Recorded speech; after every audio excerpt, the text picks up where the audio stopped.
श्रीराम.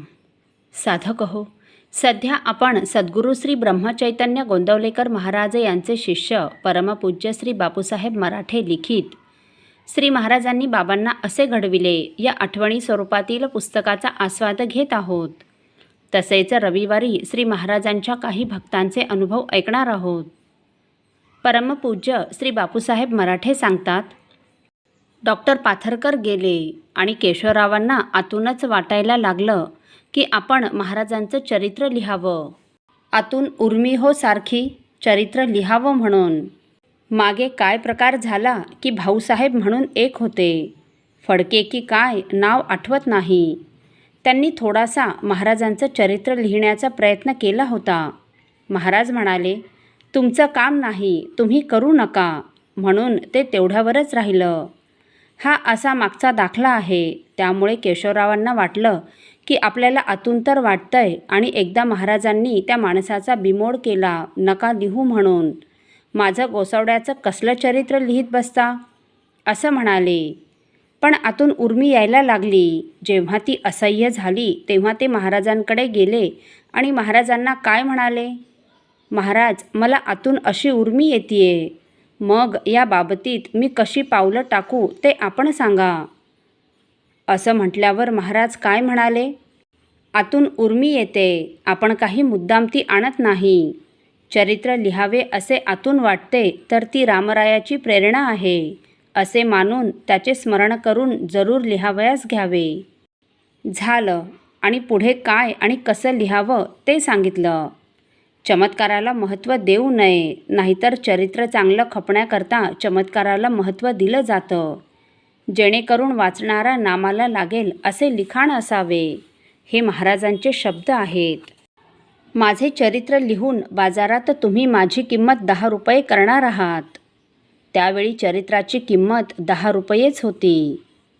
माझे चरित्र लिहून माझी किंमत 10 रुपये करून मला बाजारात बसवणार आहात. त्यास मी तयार आहे. फक्त माणसे भगवन नामाला जरूर लागली पाहिजेत, एवढे पथ्य सांभाळा.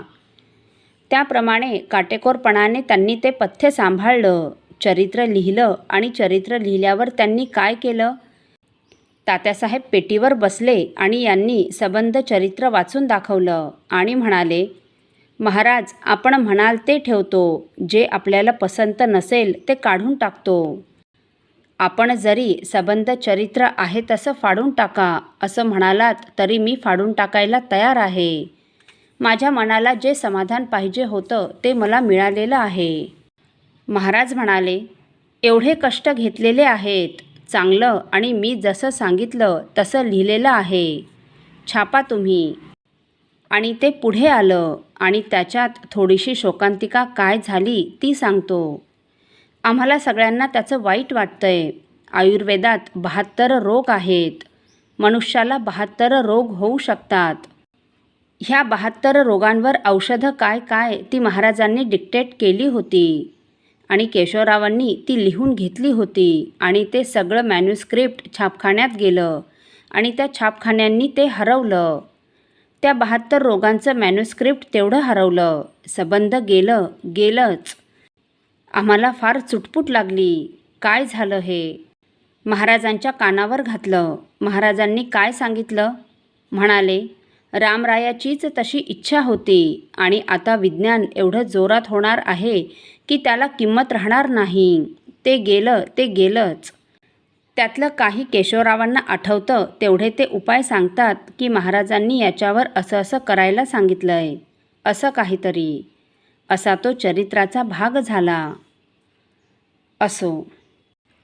साधक हो, श्री महाराज देहात असताना अतिशय गावंढळ भाषा वापरत असत आणि परमपूज्य तात्यासाहेबांच्या मुखातून जे महाराजांचं अवतार कार्य झालं ती भाषा उदात्त होती.